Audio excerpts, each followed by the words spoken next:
Hello అందరికీ. నేను స్వరాలి. 'అఖండ దీపం' 80వ భాగంతో మళ్ళీ మీ ముందుకొచ్చేసాను. స్టోరీ కనుక నచ్చితే లైక్ చేయండి, షేర్ చేయండి, ఛానల్‌ని సబ్స్క్రైబ్ చేసుకోండి. అలాగే కామెంట్ చేయడం మర్చిపోకండి ప్లీజ్. ఇక లేట్ చేయకుండా మనం మన స్టోరీలోకి వెళ్ళిపోదాం. రాముడు చిటికెన వేలు పట్టుకుని నడుస్తున్న సీతలా సంతోష్ వెనకాలే అతని చేయి పట్టుకొని ఆ ఇంట్లో నుంచి మొదటిసారిగా కాలు బయటపెట్టింది మైథిలి. ముందు జగన్నాథ శాస్త్రి నడుస్తూ ఉంటే వాళ్ళ వెనకాల మైథిలి, సంతోష్ నడుస్తున్నారు. వాళ్ళకి కొంచెం వెనకగా నీలాంబరి నడుస్తోంది. వాళ్ళకి రక్షణగా వాసుతో పాటు ఇంకా కొన్ని దేవతా సర్పాలు వాళ్ళకి రక్షణగా అనుసరించడం మొదలుపెట్టాయి. పొలిమేరల దగ్గరికి వస్తున్న కొద్దీ ఏదో గుండెల్లో భారంగా ఉన్నట్లు అనిపించింది మైథిలికి. అడుగు తీసి అడుగు పెట్టడం కూడా చాలా కష్టంగా అనిపించింది. క్రమక్రమంగా తన శరీరం తన అదుపు తప్పుతుందేమో అనిపించింది. ఆలయం దగ్గర పడుతున్న కొద్దీ అడుగులు మరింత భారంగా వేయడం మొదలుపెట్టింది మైథిలి. సంతోష్ ఆమె చేయి గట్టిగా పట్టుకొని నెమ్మదిగా ఆలయం వైపుగా అడుగులు వేస్తున్నారు. మొదట అక్కడ వాళ్ళిద్దరికీ ఆలయం కనిపించలేదు. క్రమక్రమంగా దగ్గరయ్యే కొద్దీ పసిడి వెలుగులతో వెండి కొండలా మెరిసిపోతున్న శివాలయం కళ్ల ముందు ప్రత్యక్షమైంది. ఆ శివాలయాన్ని చూస్తూ ఒక్క క్షణం ఇద్దరూ మైమరిచిపోయారు. పరిసరాలను మరిచిపోయి తదేకంగా శివాలయం వైపు చూస్తూ ఉండిపోయారు మైథిలి, సంతోష్ ఇద్దరు. జగన్నాథ శాస్త్రి పిలుపుతో ఈ లోకంలోకి వచ్చారు.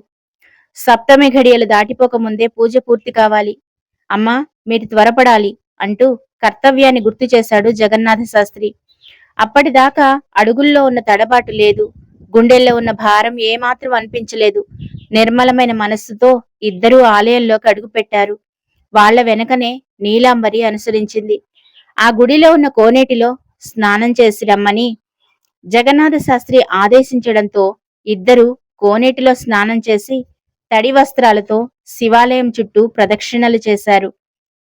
ఆ తర్వాత ఆలయం లోపలికి వెళ్లి భక్తిగా శివుడికి అభిషేకం చేయడానికి తెచ్చిన ఆవు పాలను, పంచామృతాలను సిద్ధం చేస్తూ ఉంటే జగన్నాథ శాస్త్రి వాళ్ళని ఆపి, అమ్మా మైథిలి, ఇక్కడ ఈ రోజు శివుడికి అభిషేకం జరగాల్సిన మాట నిజమే, కానీ అది కేవలం ఈ ఆవు పాలతోటి పంచామృతాలతోటి మాత్రమే కాదు అంటూ గంభీరంగా చెప్పాడు. జగన్నాథ శాస్త్రి మాటలు విన్న మైథిలితో పాటు సంతోష్ కూడా ఆశ్చర్యంతో జగన్నాథ శాస్త్రి వైపు చూస్తూ ఉండిపోయాడు. మరోపక్క కింకిణి ఆయాసపడుతూ పడుతూ లేస్తూ చాలా వేగంగా నాగకేతు దగ్గరకు వెళ్ళింది. అప్పటికే నాగకేతు తన గ్రాహక శక్తితో కొంతవరకు తనకు వ్యతిరేకంగా ఏదో జరుగుతుంది అన్న విషయాన్ని పసిగట్టాడు. కాని కింకిణి అక్కడికి పరిగెత్తుకుంటూ రావడం చూసి ఖచ్చితంగా ఏదో జరిగి ఉంటుంది అన్న అతని అనుమానం బలపడింది. భయంకరమైన శబ్దం చేస్తూ ఉన్న చోటి నుంచి లేచి తన కోరలతో ఆ ప్రదేశాన్నంతా కాల్చి బూడిద చేయడానికి సన్నద్ధమయ్యాడు నాగకేతు. కాని అంతలోనే కింకిణి అతనిని ఆపేసింది. నాగకేతు, ఈ ఆవేశమే నీకు పనికిరాదు. ఒకసారి ఇలా ఆవేశపడినందువల్లనే ఇన్ని సంవత్సరాలుగా ఇలా జీవచ్ఛవంలా ఇక్కడ పడి ఉన్నావు. కాని నీకు మరో అవకాశం వచ్చింది. కనీసం ఇప్పుడైనా దాన్ని తెలివిగా వాడుకొని ఈ పరిస్థితి నుంచి బయటపడడానికి ప్రయత్నం చెయ్యి. ఇప్పుడు నువ్వు ఆవేశపడినంత మాత్రాన ఎవ్వరినీ ఏమీ చేయలేవు. కొంచెం తెలివి వాడు అని ఒక రకంగా హెచ్చరించింది కింకిణి. ఏయ్, నన్నే హెచ్చరిస్తున్నావా? నీకు ఎంత ధైర్యం? అసలు ముందు నిన్ను చంపేస్తే నాకున్న అడ్డు తొలగిపోతుంది అని అంటూ భయంకరంగా గర్జిస్తూ తన నోట్లోంచి వచ్చే అగ్నిజ్వాలల్ని కింకిణి మీదకు పంపించాడు నాగకేతు. ఆ అగ్నిజ్వాలలు కింకిణిని అంటుకునే ముందే కింకిణి, నీ పతనానికి అక్కడ రంగం సిద్ధమవుతోంది. వినాశకాలే విపరీత బుద్ధి. నీ పతనాన్ని నువ్వే కొని తెచ్చుకుంటున్నావు నాగకేతు. నీకు తెలిసి తెలిసి నీ చేతులతో నువ్వే నన్ను అంతం చేస్తున్నావు. ఇది నాకు విముక్తి, నీకు మాత్రం ఇక జన్మలో విముక్తి లేదు అని నవ్వుతూ ఆ మంటల్లో దహనమైపోసాగింది కింకిణి. అప్పుడు గాని నాగకేతుకి తను చేసిన తప్పు తెలిసి రాలేదు. అసలేం జరిగిందో చెప్పు అంటూ కింకిణి, అసలేం జరిగిందో చెప్పు అని గట్టిగా అంటూ అరిచాడు నాగకేతు. ఇప్పుడు అరిచి ఉపయోగం లేదు నాగకేతు. నేను మొదటే చెప్పాను, నన్ను అంతం చేసిన మరుక్షణం నువ్వు కూడా అంతమైపోతావు అని. నీకోసమే ఇన్నాళ్ళు నన్ను ప్రాణాలతో ఉండనిచ్చావు. ఆ సంగతి నాకు తెలుసు. కానీ ఇప్పుడు నీ చేతులతో నువ్వే నీ పతనాన్ని కోరుకుంటున్నావు. నేను చేసేదేమీ లేదు. అక్కడ అభిషేకానికి అన్ని ఏర్పాట్లు జరిగిపోయాయి. గాయత్రీదేవి పునరాగమనం తథ్యం. గాయత్రీదేవి మాత్రమే కాదు అంటూ కింకిణి ఏదో చెప్పబోతున్నంతలోనే ఆమెని అగ్నికీలలు మరింతగా చుట్టేయడం మొదలుపెట్టాయి. అసలేం జరిగిందో చెప్పు. గాయత్రీదేవి మాత్రమే కాదా? ఇంకా ఎవరు? అసలు ఆ గాయత్రీదేవి ఎలా వస్తుంది? అభిషేకం ఎవరు చేస్తున్నారు? అంటూ ప్రశ్నల మీద ప్రశ్నలు అడిగాడు నాగకేతు. కాని అప్పటికే కింకిణి సగం పైగా కాలిన దేహంతో భస్మం అయిపోతూ చివరగా ఒకే ఒక్క మాట పలుకుతూ ఈ లోకాన్ని విడిచిపెట్టింది. కింకిణి మాట్లాడిన ఆఖరి మాట నాగకేతు చెవుల్లో అదే పనిగా ప్రతిధ్వనించిన ఆ మాట ఆదిత్యవర్మ. ఏ మాళవిక కోసమైతే భూపతివర్మ గారి వంశం ఆ శాపాన్ని మోస్తూ ఉందో, ఆ శాపానికి కారణం ఎవరో ఆ ఆదిత్యవర్మ మళ్లీ పుట్టబోతున్నాడు. ఎప్పుడైతే ఆదిత్యవర్మ అనే పేరు విన్నాడో నాగకేతు నిలువెల్లా వణికిపోయాడు. ఎలాగైనా సరే జరుగుతున్న అభిషేకాన్ని ఆపాలి. లేకపోతే ఈ అభిషేకం పూర్తి అయిన మరుక్షణం తన మరణం తథ్యం అనే దృఢ నిశ్చయానికి వచ్చేశాడు నాగకేతు. వెంటనే తనకున్న శక్తులన్నింటినీ కూడా తీసుకొని అక్కడి నుంచి బయలుదేరడానికి ప్రయత్నం చేశాడు. కొద్దిసేపు ఆ పరిసరాల్లో తనను బంధించిన శక్తులతో పెనుగులాడిన తర్వాత అక్కడి నుంచి కదలడానికి అతనికి అనుమతి లభించింది. నిజానికి తన శక్తి వల్లనే అక్కడి నుంచి కదిలాను అని అతను అనుకున్నాడు. కాని అభిషేకం సక్రమంగా జరగాలంటే ఆ పరిసరాల్లో నాగకేతు ఛాయలు కూడా ఉండడానికి వీల్లేదు. అందుకే అతనిని ఆ ప్రదేశాన్ని నుంచి దూరంగా పంపించింది ప్రకృతి. ఆ విషయం తెలియని నాగకేతు పిచ్చిగా వెర్రిగా అరుస్తూ అనసూయమ్మ ఇంటి వైపుగా బయలుదేరాడు. భువనేశ్వరీదేవి, సరయు ఇద్దరూ లోపలికి వెళ్లగానే ఎవరి ప్రమేయం లేకుండానే వాళ్ల గది తలుపులు మూసుకుపోయాయి. వెంటనే ఇద్దరూ భయం భయంగా వెనక్కి తిరిగి చూశారు. సరయు వేగంగా వెళ్లి తలుపు తీయడానికి ప్రయత్నం చేసింది. కాని ఎంతకీ తలుపు ఓపెన్ కాలేదు. వాళ్ళిద్దరికీ చాలా భయంగా అనిపించింది. అత్త, మనం ఏదైనా ట్రాప్ లో చిక్కుకున్నామంటావా? వీళ్ళంతా కావాలనే ఇదంతా చేస్తున్నారా? ఇందాక జగన్నాథ శాస్త్రి గారు చెప్పిన మాటల్లో కూడా ఏదో ఇలాంటి అర్థమే ఉంది అనిపించింది.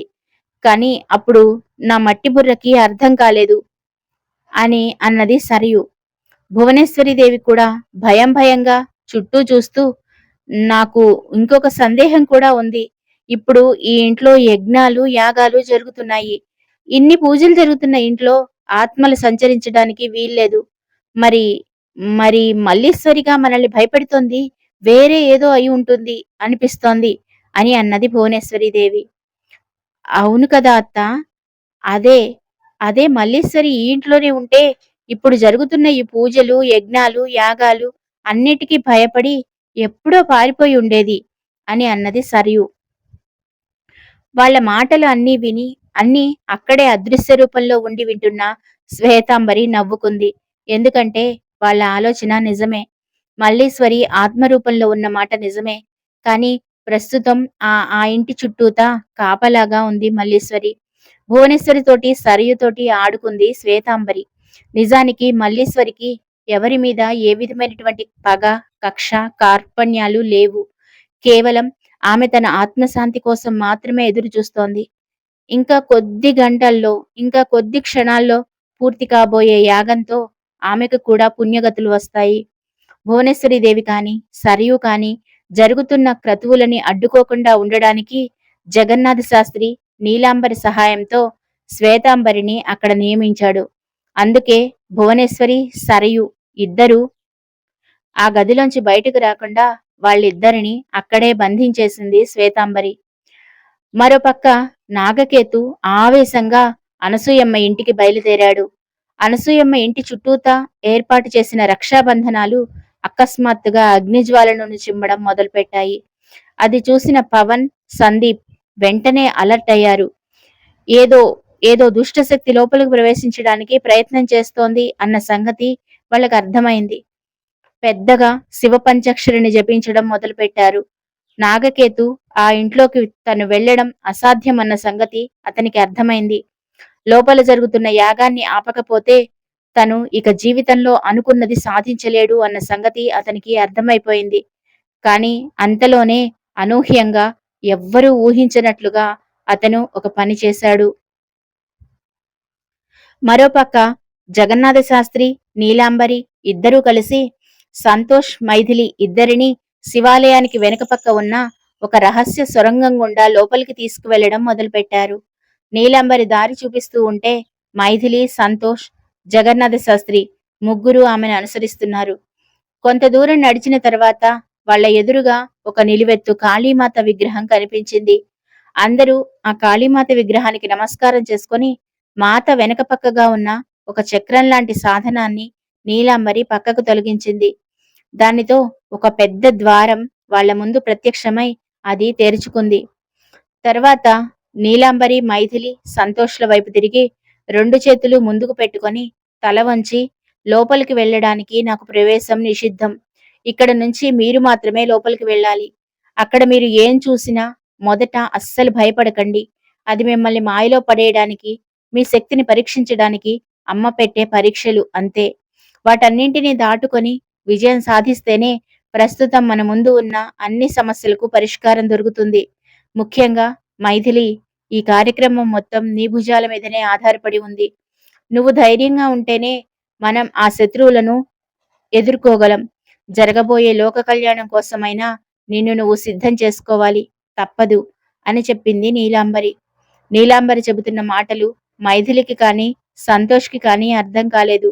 అప్పుడు జగన్నాథ శాస్త్రి వాళ్ళకి వివరించడం మొదలుపెట్టాడు. నెక్స్ట్ ఎపిసోడ్లో గాయత్రీదేవి కథ ఉంటుంది.